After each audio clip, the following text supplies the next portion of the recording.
So, Bye. bye, Sreeram Bhai. Welcome to Bhai Talk. Um, I Are we heard rolling? we're rolling. We're rolling. Okay, let's start. I heard you learned Sanskrit as a kid. Is that right? Yeah, a little bit. My parents both have some advanced degrees in Sanskrit. So, Your parents have advanced degrees in Sanskrit. yeah, So, what age to what age did you study Sanskrit? only in school for, I think, um, second language for 2 years in my higher secondary, but learned a little bit at home. So, yeah, not expert grade or anything. My dad's a scholar, but I'm just novice. How do you think that maybe I'm going to jump right into it? How do you think Sanskrit, learning Sanskrit at such an early age, has impacted what you're doing today? I don't know. I don't think I can read too much into that, but I would say learning, being deeply grounded in some, spiritual tradition, I think always helps because, you can distinguish the transient and the permanent. And when inevitably things go south, right, as it has many, many times for me. So, you're like, okay, it's fine. It's not a big deal. So I think that has definitely been played a big role. And in the Indian traditions, like learning Sanskrit is like having a key to a lot of ancient knowledge. So you Yes. can even just the words, like a lot of non-translatables. It's true for every culture. It's not like something particularly unique to Sanskrit, but each tradition has its own, like, is easier to learn in the native because translation errors are can obscure the Right. The understanding. meaning, So the true yeah, meaning. Okay, so you think maybe not Sanskrit specifically, but the idea of having a spiritual perspective, having a spiritual grounding, uh, makes life a lot easier as the inevitable challenges in life, vicissitudes of life show up. absolutely. Yeah. So, okay, I also heard you were going to go be a monk. um, Speaking to your previous point a little bit, I think in ancient, in our culture, we call it, philosophy is not called philosophy; it's called darshana. And darshana means like a worldview, right? It's a lens through which you see the world. And I know this is true for basically any creature, that we perceive the world through some lens. Always there is a lens through which you're seeing it. How much of this lens can you kind of consciously construct versus just inherit out of the force of habit? I think learning to understand, see our own biases, our own, like, specific colorations that we add to it, then trying to see from, okay, I'm choosing this particular kind of a lens, a darshana through which I'm seeing the world. I think that's like really, I think, powerful from all the learnings. I think that also leads to a certain kind of, like, what I'd call a principle centric approach. So if you look at like ways to live life, right? Like there are lots of different ways. And one is, hey, empirical, like just you confront what's happening, and then like from what's happening you can kind of like figure out a path and then like move forward from it. There's another view which is more principle centric, like you extract core principles and then you try to apply them into your life. And I think in both of these, many religious traditions teach like this deep powerful discipline, which is how do you comply to like some set of principles, which is not easy because the easy thing is to always do like the immediate gratification, like this delayed gratification, which is a very core component of any kind of discipline, is there in most religions. But the Indian spiritual religious tradition also has a lot of complexity, forks. It's Yeah, like I call yeah, it yeah. open source religion, right? So you can kind of go create your own fork. So, which means you have to parse through all that stuff to find that subset which works for you. And so that lets you confront this, like, construct your set of principles and then, like, you know, build, do, comply to those principles. I think that is a really kind of unique thing that I would say you have to learn, right? As opposed to like you're given a very how does this specific how does choice. one learn this? So I'm thinking, when I was 20, maybe I had experience from Amar Chitra Kathas. Like what I'm hearing is you're talking about following a set of principles, like following morality. Uh, in Vipassana, for example, they talk about Shila and Samadhi. Um, if I'm a 20-year-old, it's intellectually easy to get. We come from a very rich culture. We have so much religion. Like you said, it's like open source religion, open source spirituality. So the text is there.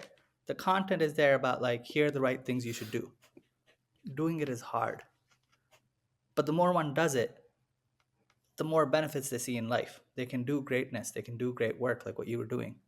So 20-year-old me, how does he learn all of this? What is the way to start incorporating what you're saying in a day-to-day life? I think in general, like I wouldn't claim that I was some great person anytime right now, or rather at 20. But I think just taking a non-subjective, a more objective approach, I would say you would the thing that naturally draws a human being is joy more than anything else. Okay. And what you see is if you see people around you doing some practice, something which gives them joy, it's like a magnet. You're like, why is that? That's what everybody's looking at, right? Like you look at like some 20-year-old, that guy seems like happy. I want to follow what the hell that guy is doing, right? It's that thing that actually is the most powerful. The basis of all, you know, human action is in some sense a seeking of joy. And so, like, wherever there is a sense of joy, there's a natural draw to it. And so over time you just get drawn, you still get pulled back, you go and do your stuff, all the nonsense that you want to do, but like there's something here and it keeps drawing you back, and you go back and see, okay, I think this is like a little bit different from a pure dry, like, hey, here's your thing, you live by it or you die. Like, no, it's like if you deviate, it's a huge problem. It's that fear and greed circuits. But if you set it up as like, hey, actually, like, here's a set of practices that actually give you joy, and you see people who are just joyful by their own nature, that just like is a totally different kind of a draw. And you just keep like, whenever, what usually I found is you're like, yeah, it's there, but I'm going to still go do my whatever other stuff. And then over time, when I hit that like suffering somewhere, I know where to go. I know it's like this inexhaustible fountain that's there.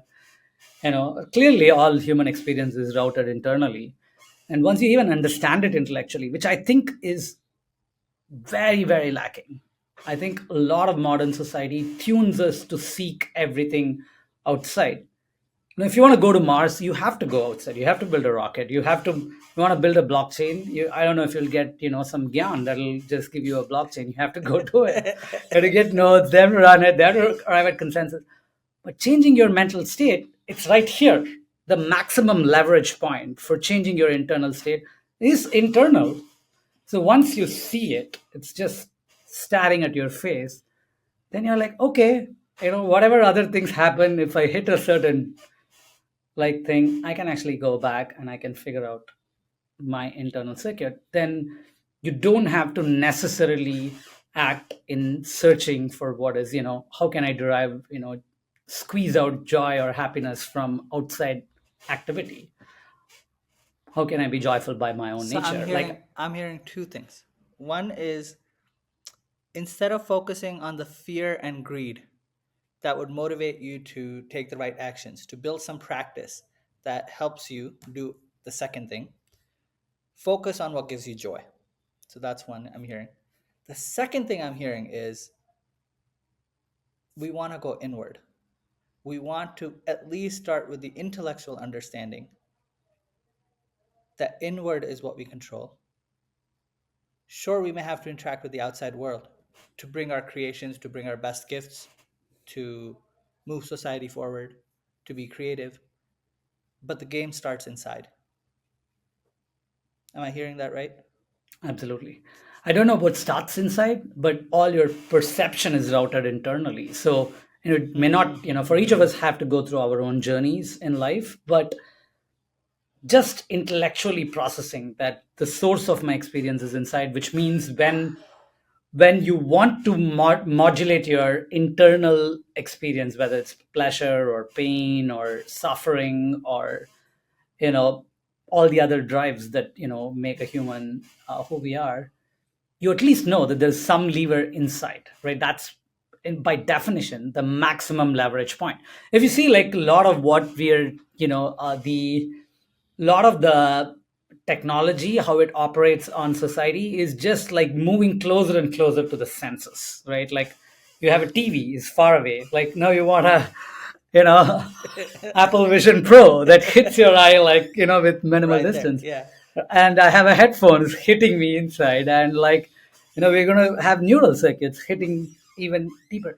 What is even deeper than all of these, like, outside in things, is our internal locus of control, right? Like, I think, and then my hand moves, my mind changes, my breath changes, my posture changes. All of that is completely routed internally. So there is clearly a locus that is totally inside, that we Wow. should, just like we need to work to learn how to write, to learn how to interact with the world, to learn how to be effective in the world. We have to expend that time, energy, effort to even learn that you can do something How internally, much that you time can do you spend per transmit. day? um You meditate regularly? no, I don't meditate You regularly don't meditate nowadays. regularly. Okay. Not nowadays, but I've spent inordinate amounts of time at some point. Tell me, huh? you What know was that? What was that inordinate amount of times? Did you go away to the jungle for 30 days? Like, what is it? What's the secret sauce? Tell me. that I don't think there's any, like, great secret, but I mean, it's like this: when you want to when there is this, like I said, this locus of joy is inside, and you kind of, like, start sensing it. You're Hmm. like, what is going on? Can I kind of, like, what else can I do? Like, can I, but can I just visualize new things? Can I just be transported? Can I be, like, disconnected from my senses? What else can I do? It's just like a draw, just like, you have curiosity Yeah. externally, like when you invent, discover, explore, you get, like, something from that. It's the same thing internally. There is that same sense of, like, hey, what sets of possible experiences lie internally, and you can actually just maybe I got lucky a little bit there, and I kind of went into those kinds of states where you can, some people, like, they talk about, like, taking drugs or, like, other things and getting transformed internal states.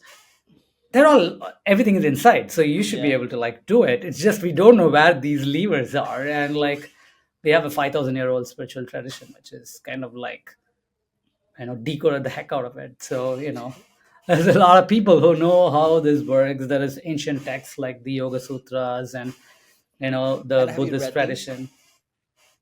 Some, yeah. I mean, these are, like, I vast, feel like you're like I feel like you're like shy about revealing this stuff. Like I feel like you have so much like you've actually studied very deeply some of these things and you've invested some time. So you're like, yeah, casually, like, find joy, find meditation, but it's like there's so much to it. But maybe we'll leave that for today. So you're going to be a monk. You considered being a monk, and then you said maybe impact can be brought through capitalism. What was okay. that So about? that's specifically not how it happened. So maybe the better Okay. version of the story is, I got into all of the spiritual stuff basically through my dad, Hmm. right? So, like I Hmm. said, my dad's a Sanskrit scholar, all this stuff. So he taught me from very young age, like, hey, what you want versus what you need, your discrimination versus, like, the sense response, all this stuff from very young age. So kind of like him to thank for a lot of it. But also it would take me to like, oh, there's this Zen master, do you want to go and learn? There is a yogi in India, like, you want to go. So it's that kind of like varied spiritual traditions that I've had like an opportunity to get exposed to. And when I was going through all these experiences, my dad was like, and I was like, I don't know if I want to get married or all this stuff, maybe there's a different path, all of that. But his point was, look, there we not only had the tradition of the sannyasi is the ascetic, right? The ascetic who Hmm. gives up.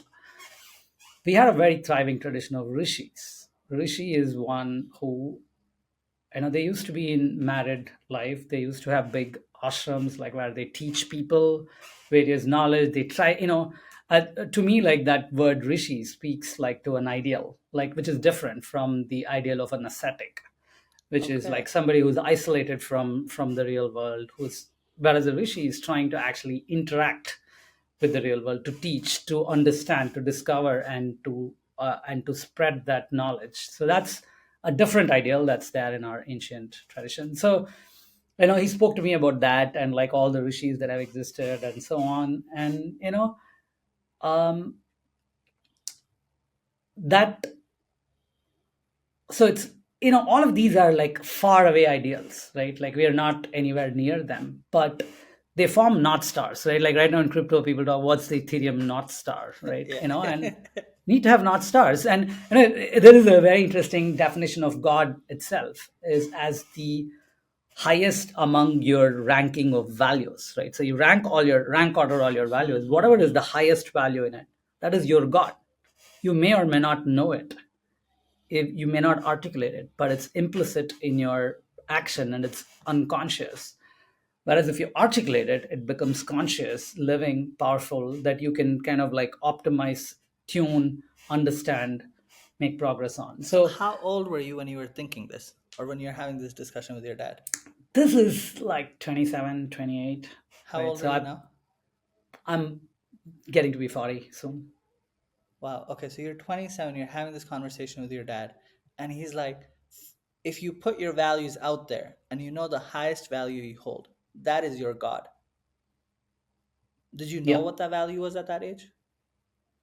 No, we didn't have the specific conversation, but this idea of like this ideal, like which I had already at that time. Oh, maybe it's an ascetic or a monk, but it's like, oh, there's this other ideal, which is like a rishi, and so that these things help like over time to like think, process, direct our energies, and so that was one of like a important kind of conversation in my life, and but the my understanding of what that meant also has changed dramatically over the last like maybe 15 years. Starting from the idea is, or to be the I knew from very early on I'd be a professor. So it's like the only thing in my family that's valued is knowledge. There's nothing else. Like everything else is like, something. Like, we don't Okay. care about it.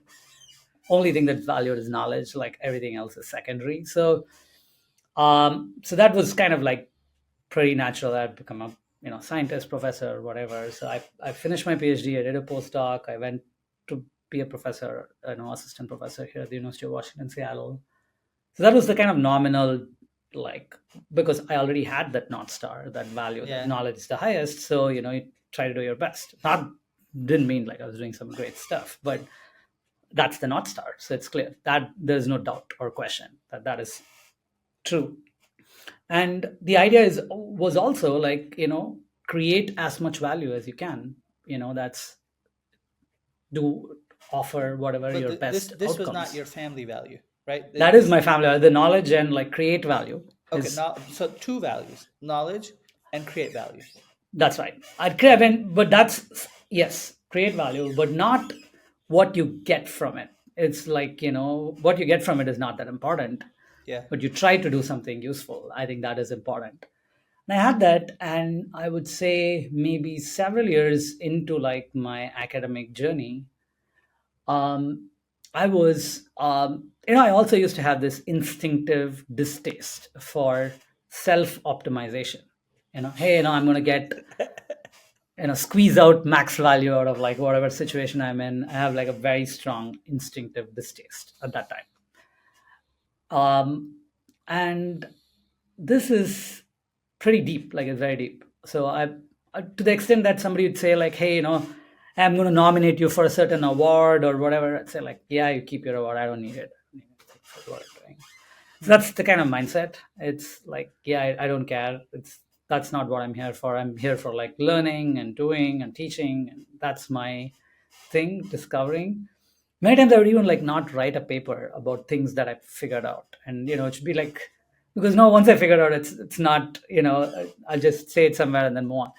But that this was all comes from this mindset of I don't need to care anything, even just like having a paper with my name on it. I don't care much about it. Wow. So that was kind of like my constitution, and I had this a series of things happened, like this is maybe like 7 years back, that um, led me to like rethink this foundational value system that I was operating on.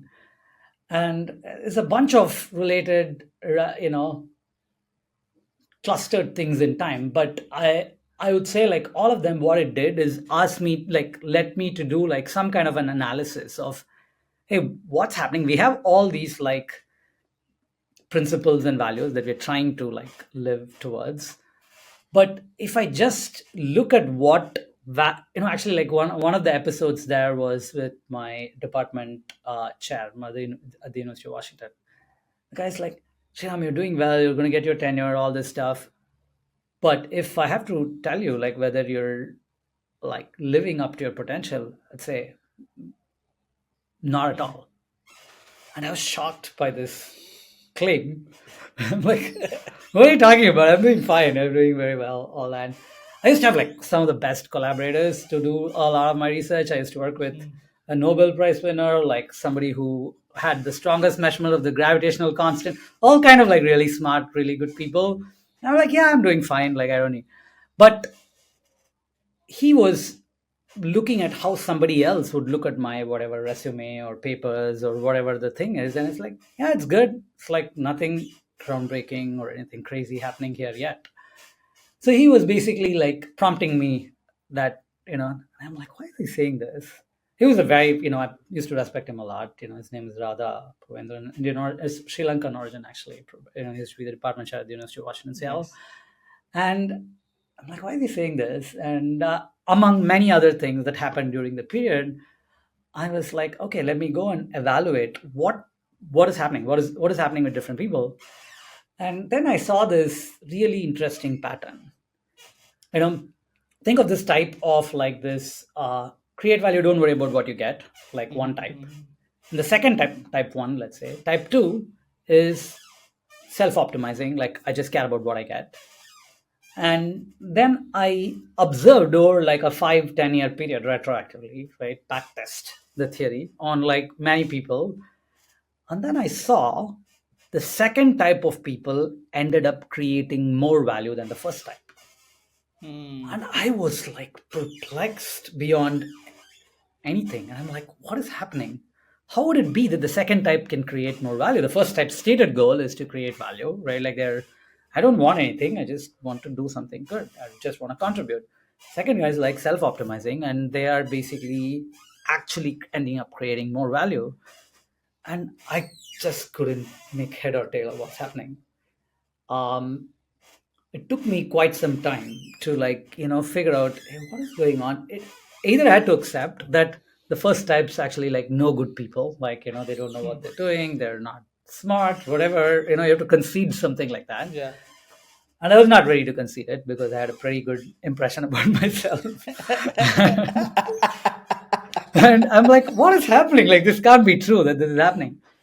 And I think a pivotal turn for me was uh, uh, getting in touch with some of Naval Ravikant's writings. Hmm.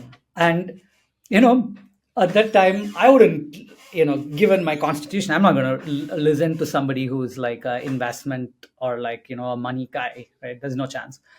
But one tweet that Nawal wrote was just like But actually, like I was talking to him last week about it, but he wrote, which is not about investing or anything. It's about desire. He wrote, desire, every desire is a contract with yourself to be dissatisfied, to be unhappy, till the object of your desire is achieved. Every Yes. desire is a contract with yourself to be unhappy till the object of your desire is achieved. And this was a very smooth interpolation between desire is suffering to desire is focus and everything in the middle in just one statement. I'm like, wow, Wow. this is mind blowing. This is mind blowing. This guy knows something. I need to learn from this guy. So then I got Wow, into it. the secret spiritual guru hiding in plain sight. Yeah, it's crazy. And I'm like, okay, what is and then like I read a bunch of his stuff, and one of the most important things I got from it, back connecting back to my problem, which was decoding what is going on in the world, which is that why am I seeing this type 2 people actually end up creating more value? Something must be broken. I must be missing something completely. And the answer is this concept of leverage. And Naval, I'd say like this is his greatest contribution to is to explain what is actually kind of hiding in plain sight. And the idea is that every unit of action, you go and do something. Every unit of action doesn't create one unit of action doesn't always create one unit of impact or one unit of output. There's something in the middle that translates, that multiplies, that levers up your action. One unit of action is 10 units of output or 100 units of output or 1000 units of output. And this cycle of like you have an input and then there is a lever, there is a multiplier, a force multiplier sitting in the middle, and then that leads to an output. um, that's the idea of leverage, right? So leverage is like you have a unit of input and then it gets multiplied by some force multiplier, and that's what leads to an output. And if that's the case, that each unit of input is multiplied by some leverage to actually, and there's different kinds of leverage: capital, code, labor, all this stuff. And he explains all of this stuff beautifully. Like for those of you who want to look it up, I know maybe Cryptpal can put up a tweet Yeah, link yeah, after yeah, for the sure. show notes. But and one of the main things, and this is what he had written, and mapping it back to my problem, I started seeing that what was happening was, if you were self optimizing, what you do is you do one unit of input and then you got some unit of output, and you channel it back because you derive some value. You get money, you get promotion, you get name, you get fame, you get like some other output from that action that can be channeled back to something uniquely attributable to you, and that becomes your leverage. If you're self optimizing, automatically you will keep deriving outputs that feed back to become bigger leverage. If you're self optimizing, because what does self optimizing mean? You're looking for name, fame, money, power, whatever the output is, and you can turn it into your own leverage.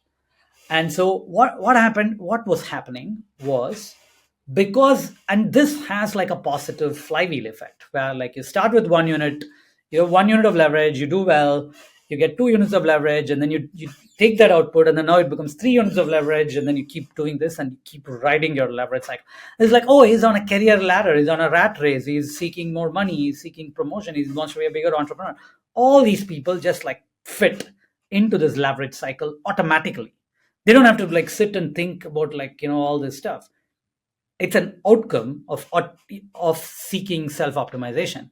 But the way they would operate is, when I do 1 unit of input, let's say I have 100x leverage, I get 100 units of output, I give away maybe like 80 units of output, but or maybe because I'm self optimizing, I even keep 20 units of 80 units of output for myself. But you still have to give up 20 units of output because society is not messed up. You can't go steal from somebody. You have to actually do something to get something.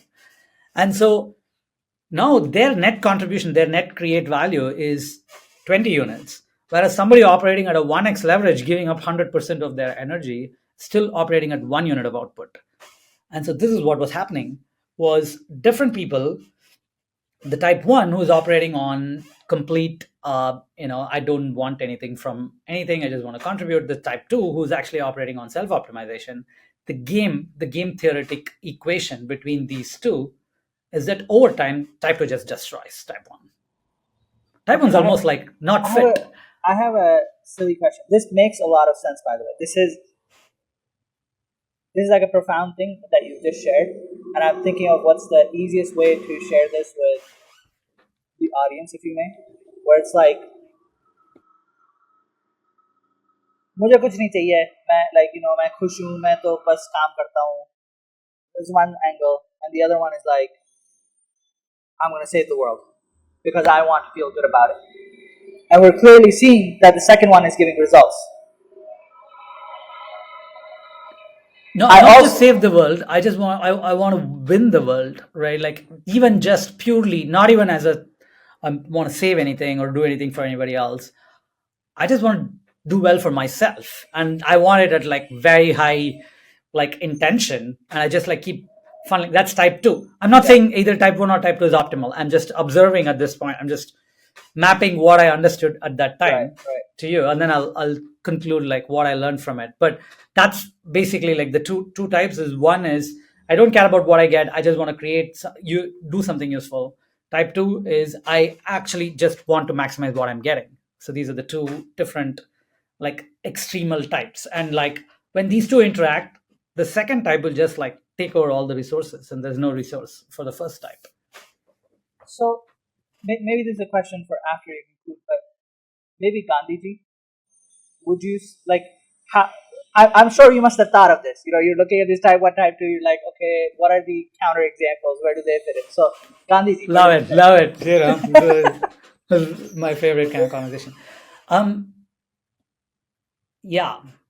So the first thing is without an like a container inside which you can create leverage. To create leverage, you need a container. Your bank account is a container. Your podcast is a container, right? Your personal reputation is a container. A movement can be a container. So firstly, you have to define the container. Like Buddha created so much leverage, right? Yes. And but he did it inside this container. Buddham Sharanam Gachami, Dhammam Sharanam Gachami, Sangham Sharanam Gachami. The container accumulates, Yeah.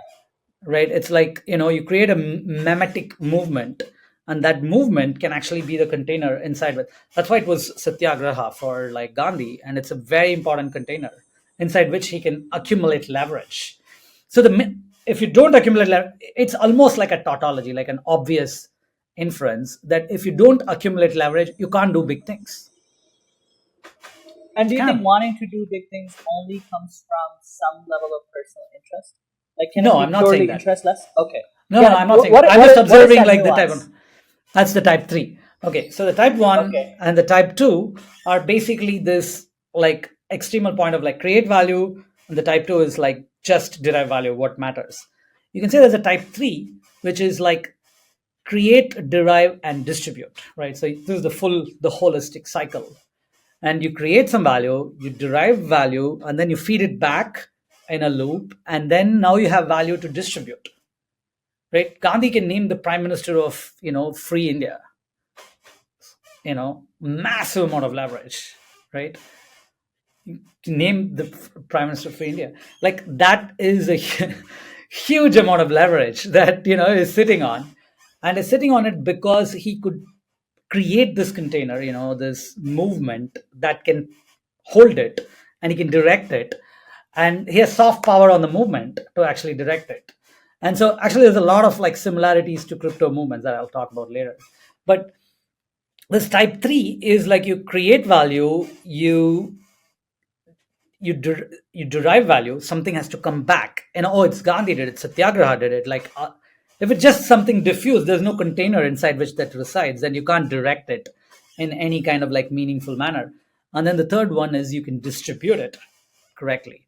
And so what happens is you have, okay, then the bigger picture is now you have type 1 who's just focused on themselves or just creating value, type 2 is focused on you know uh, self optimization, and type 3 who are focused on this full picture, create, derive, and distribute. And it's the meta game between type 1 and type 3 that even makes type 1 sustainable. The type 3 make the type 1 sustainable because there is no like, it's if a world were such that unless you were self-optimizing you can't even exist, it's like an ugly world. Like, it's not a civilization.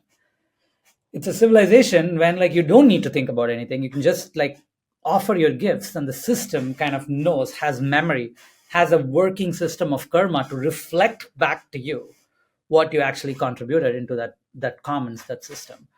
So that's the type 1, and that's the type 3, and these are, the that sets up like the kind of like topography of Bro, characters in have my you view. written about this? No, I mean, there's a lot of this stuff. This is like I have a lattice work of these models that I have to write up. I'll do it sometime, but right now in the middle of optimizing it. this is like I've thought about some of this stuff deeply. You are saying some profound stuff. This is like I think there's so many people, young people, that struggle with their own. They'll have their own words to describe what you're talking about, right? Which is like, especially I'm seeing that right now with the like left and the right in America. It's like this is not what you were saying at all. But when I'm like looking for a similar framework to just latch onto, it's like the left is maybe being a little type one, like क्या पैसे क्या power नहीं हमें तो कुछ नहीं चाहिए सब अच्छा I just want to do my work. I don't want power. I'm not trying to have ego, so I'm not going to do these great things. And then the type two is like very much right now the Silicon Valley founder, which is like, no, nothing matters. We gotta like create value. We gotta do this. We gotta do this. We gotta like capitalism is how you measure it. And there's this like middle ground answer that you're calling it type three. I'm seeing it as like a integration of both of those things, which is like you didn't use this word, but it's service. It's having a service-minded outlook, maybe a little bit of ego. So one of the things I think that Buddhism, the way it has been talked about, fails to address is it makes you think that you're either Buddha or you're a failure. You either completely don't have any desires, or you're like not like you go be a bad person. And I think that's where, like, to your Naval point, he's like, be selective with your desires. Like, there's a cost to each desire. It's going to come with suffering. Don't take the unnecessary desires. Be very particular about the few desires you're going to pick in life and then go after them. On the side, you can keep being unattached. If you're familiar with the Vashna, Goenkaji talks about real action versus reaction. So anytime you're non-attached, another point I see people confuse is attachment and apathy. They say, if I'm not going to be attached, then I'm going to be apathetic. And it's like, no, actually, you're going to be detached, and you're going to now be able to take action. I find that very powerful, and I think that's kind of where this conversation is going, which is you saw these two observations in the world, and then you started observing this third type.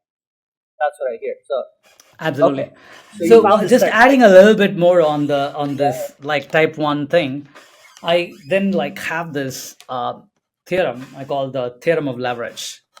Theorem of leverage is that your leverage either increases or decreases. It doesn't stay constant. This is a very important observation. And the reason is, so the fundamental theorem of leverage is that like that your leverage either increases or decreases, never stays constant. And it's because basically what's happening is like everybody has some unit of leverage, a platform on which they're operating. If they're very efficient at allocating resources at that scale of the platform, more leverage will be given to them. And if you're not very efficient at that scale, leverage will be taken from you. And eventually like you get this. So the first type that you talked about, people who lean left, some of whom are like very kind, caring, really like, soft, gentle people. You would want a lot of these people in this world, but they make this basic, thing. And what I see over time is um, they start with, oh, I don't care about what I'm getting. And then like over time, what happens is their leverage starts shrinking, and it starts shrinking and shrinking and shrinking. till their basically circle of influence, their scope of action basically is comes to like a null set. And I've seen this kind of worked out over like some real examples. It's kind of shocking to see it. Exceptional people in some sense make this philosophical error. Like over time, you just see that. I was almost going on that trajectory, I should say, you know and I saw that, and I also saw another like and I saw another like very interesting observation, which is not necessarily related to just this um, left or like this type 1 thinking. It particularly came from academics that I used to kind of like know well. What I would find is people who used to work on very abstract, theoretical, long term, interesting, useful ideas, many of them over time, over like a 20-year period, would become bitter. Okay? They become bitter. And I'm like, what is going on? Like, why is this happening? This guy's working on some very interesting ideas, but why is he? And what I found was mostly the following thing was happening. They used to think, hey, I'm here, I'm trying to do something selfless, I'm just offering my outcomes, and I have all these big ideas about how to change the world, how to make it better, all this stuff. Yet I'm having a lot of difficulty in nobody's paying attention to my ideas, nobody's doing this stuff. And over time, they never articulate it like specifically like that, but over time inside their mind this is happening again and again and again. And you see like somebody else who's self-optimizing, trying to do like cut some corners, sell some cigarettes, whatever the thing is, like they're gaining the edge, and like their scope just keeps increasing, and this guy's scope keeps decreasing. They just become very bitter, carrying resentment, all this stuff. The system sucks. It's unfair. It's like, it's broken. I need to break the system. I need to rebel. You see a lot of this also with the left. And I was perplexed at this same thing until I saw the leverage theory. And then it's basically what was happening was at their unit of leverage, they were basically non because they didn't derive outputs, they didn't care about deriving outputs. At any unit of leverage, they were basically the output was not at the same rate as the self optimizers, and they basically just kept dropping over time. There's another like related thing, which is the more abstract, more general, more powerful your idea is, the more activation energy is needed. So imagine you have an idea of like changing Earth's orbit. Say like, oh, you do this thing, you put some nuclear fusion, this thing's there and all that, and then now you can move Earth to like a different orbit, and you can solve some whatever global warming, let's say, just a made up solution. But you had this crazy idea. Now the activation energy for this idea is like a billion x than, and then the guy is thinking, hey, I have all these amazing ideas, but the neighbor, like this guy, just wants to move a buffalo around, and then he just like making more and more money. What's going on? The world is unfair. It's not allocating resources correctly. But then what you see is the guy first moves a buffalo, and then like he gets some output, and then he just starts a car transport company, then he starts a ship transport company, then he's running an aeroplane company, then he's shipping rockets, and he's doing something else. So because that guy is writing up the leverage theorem, and this guy is writing down the leverage theorem because his activation energy is like a billion x, and like no activation, no output, lower leverage just keeps plummeting over time. And then the guy is like, oh, the system sucks. The inference you see here is not that, hey, I'm doing something, or the system sucks. And then I thought that too initially, and then I realized, no, this is a good system that doesn't award a billion x leverage to somebody who has a crazy idea for moving Earth. Who knows? It may blow up Earth. Whereas somebody who puts a rocket on the moon, somebody who flies to Mars, that guy getting like the next unit of leverage actually is an anti-fragile system, which is doesn't blow up randomly. Leverage is an earned right. That's it. दोस्त यार मतलब मुझे पता है आपको in like full you can understand it. I understand very well. I may even speak back a little bit. Please go. Okay, I'm taking a moment to just digest the level of gyan you're giving. before the podcast, I was already very nervous. I was like, ये बंदा बात ही मतलब next level की करता है, like next level being like 100x level. तो क्या question भी मैं क्या पूछूंगा इस हिसाब से. And I, what you have talked about is so important. It is something I've spent the last 5 years thinking about, playing with, experimenting with, iterating with. Maybe I don't have as profound a way of explaining it, but similar conclusions. Like maybe 5 years ago, I'd be like, the world is broken. I want to fix the world. Why won't people just give me the tools? Like, I want to save the world. Don't you fucking get how amazing I am? I want to save the world. And I was like, no. If you're amazing, start with small. Do that. Then do the next one. Then do the next one. Earn the respect. Earn the trust. Earn the learning that you only get from doing. Doing, like the field of doing, is very different from the field of theory. And then maybe one day you'll earn the license to keep making things better. Um, Something I really love from Gandhiji's book, Experiments with Truth, is he didn't just wake up one day and say, I'm going to be India's savior. Like I'm going to get India freedom. He was in Africa and he experienced injustice at a very small level. He was on a horse ride, or horse cart ride, and that person misbehaved with him because he was Indian, and he felt that. And then the local Indian merchants, or not even the Indian merchants, like different ethnicity merchants, they were not being treated right. And he said, I will help you guys. I will take my own job. Like I will have a job. I will pay my own bills, because you guys are going to get upset one day. Today you want to give me free money. One day you're going to get upset. So I'm going to pay my own bills, and then I'm going to help you. He actually started at a very small scale, helping immediate problems, which then gave him leverage to want to one day be able to solve such a big problem that took decades. Wow, wow, this is amazing. Okay, I have a favor to ask. How do we take what you've just talked about and Eli 5 to, let's say, the young guys? I'm 20, I'm thinking about the same thing. Like another way of thinking about this is like working on your relationship with power is one way I see this. So Mm. you have these forks in the road Mm. that come around 20 to, college is done. उससे पहले माँ बाप is like, बेटा board exam के लिए पढ़ो, अच्छा college लो, अच्छा जॉब लो. Okay, fine. माँ बाप को चाहिए किया. But 20, 22, 23, these questions start to appear. These desires start to appear. This like ambition starts to appear. And I think that's the place where we cultivate the right concepts, the right ambition. So for that person, how do we take everything you said? Simple. So the simplest version of this I really read from Stephen Covey in Seven Habits of Highly Effective People. So he talks about this very simple picture.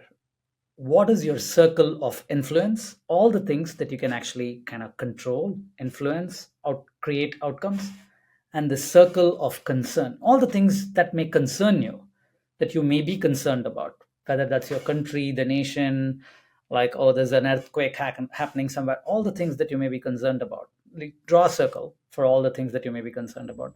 And draw a circle for all the things you can actively influence. You just draw these two circles, and they may intersect somewhere. Some things that you can influence, you are also concerned about. Some things you influence, you may not really be concerned about, like you step on an ant and you don't care about it, whatever. So there is all this intersection. And his observation is, which circle you dwell on, that circle grows. So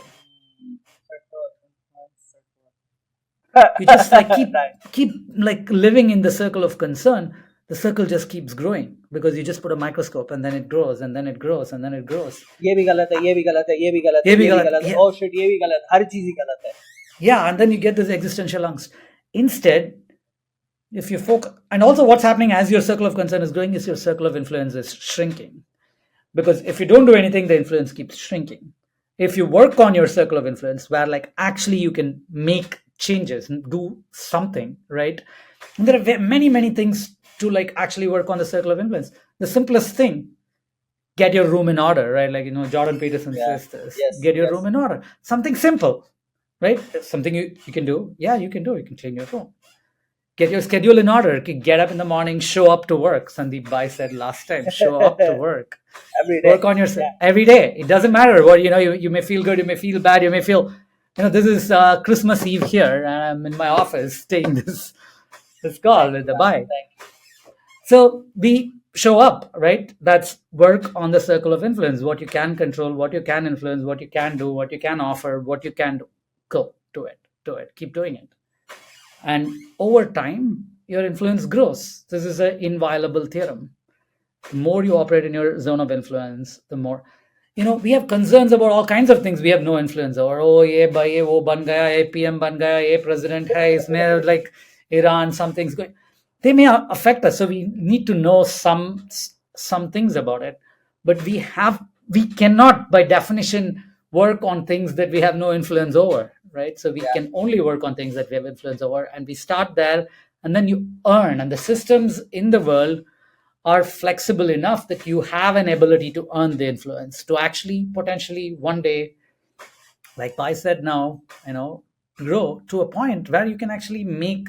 And the thing that we massively underestimate, okay, so one other model that goes with this is, it's very simple but completely missed by everybody, is compounding.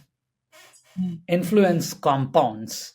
And things, you work on something, if you get better 1% every day, then in like 1 year you don't become better like 365%, you become way better in 5 years. In 10 years you become something else, right? Like, and you could just do this calculation. Yes. And this compounding is one of the yeah, maybe just let's do it. Yeah. Let's do it. Let's see what it is. Okay, I'm gonna do 10 years, 1% better every year. Normally, you would think you'd be like 36 times better, but you'll be like, pentillion times better. Pentillion. Who doesn't want to be pentillion times? And that's such a big number. It's going to drown everything else. Can you improve 1% every day? Can you improve 1% every week? Can you improve 1% every month? Any one of this already compounds. All of this leads you to crazy growth over a 10, 20, 30-year period. And this is the secret of pretty much anybody who did anything big. You sit outside, and if you don't have the vantage point to know and like talk and interact with these people, you'll see like, hey, jadoo kar raha hai kya? What's Right. happening? Like, Right. what kind of magic is this? That somebody is like, oh, Elon Musk is, wants to like send people to Mars and he's gathering resources. What is this? Like, it makes no sense. But all it is just compounding over a 25-year, 30-year period. And that's all that it is. It's consistent, compounding. Of course it matters what you choose to work on. Of course it matters how sharp your understanding of the world is, how effective you are, how much energy you have, how much trust you can build, how many people you can coordinate. All of these things matter. But the most important thing is you work on your circle of influence. Don't dwell on your circle of concern. You will lose all your energy to it. It just drains all your energy. Yeah. Yeah. And There's we've all actually, been in that zone. So I asked you for one simple summary. You actually gave three very important points. First is this circle of influence versus circle of concern. Second, compounding. When you when you focus on your circle of concern and do something about it. Sorry, don't do anything about it, but just concern yourself. It will compound. Your concerns will compound. If you focus on your circle of influence and take action, no matter how small the circle is, no matter how quickly it's growing, as long as you're consistently growing it, it's going to grow, it's going to compound. And then a related point, the third one, is about leverage. Leverage theorem. Over time, leverage either increases or decreases. And I think now that I'm seeing all of this together, it's like, focus on circle of concern. That circle is going to grow. Your leverage is going to go down. Focus on circle of influence. Your influence is going to grow. your leverage is going to go up over time. It's going to compound either way. You choose the compounding. This is not something a lot of people want to hear. This is like you're asking them to take responsibility. That's hard. Only thing that there is to do. There is nothing else to do. Oh man, this is cool. I don't even know where I go from this. This like feels like the peak. I don't know how many more insights I'll get from you. There is maybe one question I'll ask. Were you gonna say something? Yeah, please, sure. And Okay. I can add in something Yeah. if it shows up. Madhavan, Reclaim Protocol. I'm a big fan of him. I'm a big fan of you. Hello, Madhavan. It makes me so happy when I meet Desis like you guys who have such technical prowess. You're like basically creating the new internet. You're really at the forefront of the new internet. So, Madhavan had two questions for you. One, you wear this amazing kurta on the global stage. you're the only Desi who does this. Tell us your thinking. Yeah, I really wanted my kurta here, but actually what happened was this is 9:26 p.m. here in Seattle. I've been in office all day. So I didn't even actually nowadays normally many days to office I wear my kurta. And the reason is it's not like some great deep reason, but it's something simple that happened to me like 3.5 years back when I started Eigen Labs, Eigen Layer.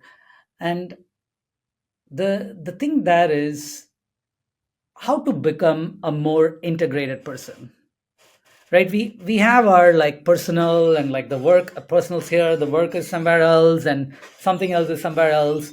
And what I want in personal is different, what I want in work is different. Like all these things are like floating in different places, makes it very difficult to like find an integral kind of like action. So the action doesn't have the same velocity, same punch. You're half in.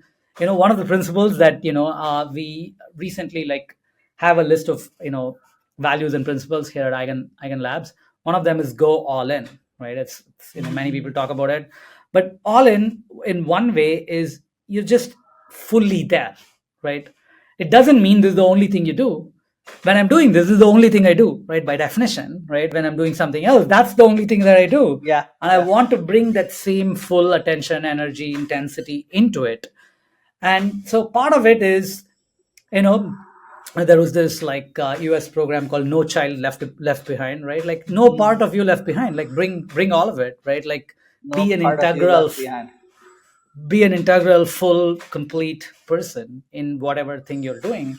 And I think it's a little bit of like a privilege to have that ability, because normally we have constraints. When I was at the university, I used to feel like, oh, I can't just wear whatever I want and like show up. I'm teaching at a state university in the state of Washington, but at a company, more friendly, like we can do different things. So that's part of like where that kurta thing came up. And crypto is very much like, oh, you can do your own thing. Yeah. And so and we should use it to do our own thing, right? Like, and you find in general the world is tending more towards homogeneity. And what gets drowned is any kind of like diversity and difference. And it doesn't mean everybody has to be Indian or everybody has to wear a kurta. There is a diversity. Like I have a set of beliefs, I've come from some culture and I want to wear it. So that's like a personal thing, but it's mostly this go all in, be your full person is really important, because then you're integrated. And when you're integrated, you do your best work. We were talking about Gandhi. Yes. Nobody more integrated than Gandhi. Man, Yes. that guy is crazy. Yes. So that is or anybody who did great work, you would see like they bring a certain their full being to it. If you don't bring your full being to it, it's very difficult to like, to make a very high impact, because when you're talking, people know like whether you mean it or not, whether you're actually in it or not. Like all of this is like again from Stephen Covey, he says who you are speaks louder than what you say. Who you are speaks louder than what you say. And so go all in, bring your whole being. I think this is just like one representation of that. This is really awesome. You talked about something very important with integration. It's not when I'm thinking about it, it's not something that, without having done some inner introspection, maybe it's not something that's obvious what integration means. Right? Like, to me, integration is like you have to observe the many voices in you that are in conflict, or the parts that are trying to hide themselves, and then you have to be like, no, part, come here. What happened? Well, you are a part of me. Let's come, like, let's join the other parts. So that it comes with a little bit of deep work. So इसको कैसे समझाएंगे integration को कि मतलब अगर what one lens I keep with this podcast is some of these are really key messages that we want to give to young bhais. I want them to hear this talk and I want them to be like, हाँ मुझे ये करना है. So when I think of that from a place of integration, I think integration is one of the biggest tools we have in our self work. How do we explain integration to them? How do we suggest that they work on integration more? Why is it? I guess you talked about why is it important, but like just more color to like be more integrated. What does that mean? You said it beautifully. We think of ourselves as one person, but really, there's just so splinters of so many different people inside. And integration is finding coherence. It's very, very difficult. It's very, and none of us can claim to be like fully integrated or anything like that. These are all, again, not stars, ideals. But an ideal is to find full integration, and to find full integration means you're finding the letting all these different voices, different personalities express themselves using some principle, some coherence, to find these, because all the time all these different things are pulling you in different directions, right? So one is saying, hey, you're this, another one is saying you're that, another one is saying you're that, and like finding that whole, how to stitch all of this together in a common unified direction. I think this goes back to one of the things we started the thing with when I was talking about Naval and desire, right? Having an integrated few desires, and you that Yeah. making Yes. it very conscious that this is it, by this is what I want to do. I want to do X, and I'm willing. Of course, every desire is a contract with yourself to be unhappy till the object of the desire is achieved. So what you're signing up for. You're signing up for some amount of unhappiness because it's going to be nagging you. You don't want to choose all of the kind of like random ideas that percolate through your consciousness, and you don't want to pick all of them up. You want to be very thoughtful about what subset you want to pick, and each of them brings a certain attendant suffering with it. But if the output, the outcome, the impact, the joy that you'll get from achieving it is worth it, that provides meaning, positive meaning, that offsets that suffering, and so lets you keep going. So the idea of like choose, I mean, Vivekananda used to say, like, choose one idea and make it, every cell of your body reverberate with it, that kind of a thing. Like, it's one or two or three, but like a few that you're basically like aligning yourself to, and letting like your and having ways, this requires a lot of practice, wisdom, that all of us can only learn over time, to what to accept, what to reject. How do you reject, how do you let go gently of the various thought streams that show up, right? And but just this idea of choosing a few desires, I think, already gives you like a whole amount of integration that is nominally absent. Is it that choosing the desires give us integration, or is it integration that gives us the desires? It is a deep type of question, but my immediate, and I'm again, like, I'm out of depth on, as like, I've not thought specifically on these terms, but the immediate response I have is, by it's easier to pick desires than it is to actually like integrate bottom up.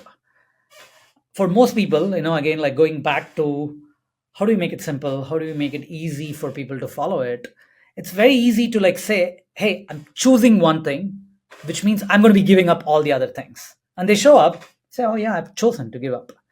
That is a much easier thing that many more people I see are successful deploying than, oh, I'm already integrated, and then like out of my like I'm actually, in some sense, the desire is not something I'm making up. I'm just decoding what is my like primitive natural force that is operating. The way you discover it in the other method is you just set something and then you see how you're feeling, how you're aligned, and then over time you refine it. But picking even a wrong misaligned desire is much better than not picking one. I think that's a huge lesson. Pick something, go for it. In Silicon Valley, this is called strong opinions weakly held, right? You have a very strong opinion, very strong direction that, oh, I want to do that. I want to. Mark Bhai. Mark Boy has a lot of gyan to give. It's absolutely stunning. I'll share some of the stuff which were like kind of paradigm shifting for me. But I think this is really one useful thing there. Thank you. This was very helpful. This has been a wonderful conversation. This has been healing and integrating for me. This is like I got a one-on-one gyan lesson here. Like I'm like, this is awesome, man. I I could have tried to email you, ask you these questions. You'd be like, sure, but just somehow magically this worked. This has taught me a lot. I'm very happy. Lighter question. Sorry. No. This is not a conversation that I've ever had in on a podcast or anything like that. So I'm really enjoying, and I think the reason I'm able to do it is because you're such an awesome host, and I think it's over time people will come to recognize that, because it's not a nominal quality to put somebody at ease to talk about things that are kind of like very personal, very deep. So Thank really, you. really That appreciate means the world to me. I truly do mean that. Thank you. Light question पे खत्म करते हैं. कोई बकचोद भाई in your life, मतलब सारे deep spiritual भाई हैं या कोई मतलब कोई मजे लेने वाले भी भाई है? भाई तो सभी तरह से होते हैं. I have all kinds of friends. One of the things that I was just talking about today is how hard it is to make friends after a certain age. It's just like time budget. I know I have 2 kids, and you have a lot of things going on which make it very difficult to like go make friends after you're kind of like above a certain age. And so your friends who you made, like when you're just like hanging out, just because they're there, there's no like great No agenda. even like, huh? No agenda. No agenda, exactly. Just hanging out. Like there's no great like conceptual reason that needs to be there. They're just friends because they're there. And so still friends with a lot of my gang from back in school and college, and so yeah, for sure, I have a lot of different kinds of friends. Um, the the thing that struck me as I was saying this is, so nowadays people think even about choosing partners, like this modern agenda is very like, oh, you find the right person, and then like it's just some like complicated optimized like matching problem. It's like a NP hard problem that you have no solution for. And my thing is, we have friends, and the reason they were friends is because they were playing cricket with you. Yes. You have brothers, sister, you have like parents you didn't choose, and you're plenty fine with them. And I think we've kind of like established some unreasonable ideal for like some soulmate. Like I have all this weirdness, and somebody's gonna come and complement all my weirdness in some Like, double helix structure. That is like, bye, come on, be reasonable here. That's funny. So that That's just I think that idea of like just being there and growing together. All our friends, we grew Mm-hmm. together, and they're Grow, in grow together. grow together, co-evolve. That's a Bhai value. Grow together. That's a very, So I came to India. Like this, all of this happened fast. Thursday I interviewed Sandeep. Monday I'm in India. It's like, or like Monday I'm on a flight. Monday 9 a.m. This is, we can feel the energy. We're like, we have to follow this energy. So should I lose my point? Um, grow together. So one of the reasons I'm here is we're gonna sit down and we're gonna work through values, and like we want to make sure we communicate what we believe Bhai culture is, what good being a good Bhai is, what Bhai code is. And I really like this. Grow together. This is an important part.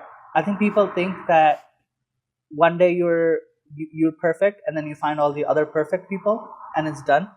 And it's like, no, they like the people kind of come along the journey, and some come in, some leave. They're there for the perfect amount of time. Some come in, they stay. You grow, you grow, you grow. Like we're talking about compounding 36x per year. Obviously, that also compounds. Those people are going to grow together with you for 10 years. That's like, you don't even know what that's going to look like. Bill Gates and Warren Buffett, really good friends from a very, very long time. So grow together. Great value. Yeah. I think that's a beautiful, beautiful place to end. Seriously, bro. Thank you. I'm Thank you so so much. happy. Bye. Thank you. Bye.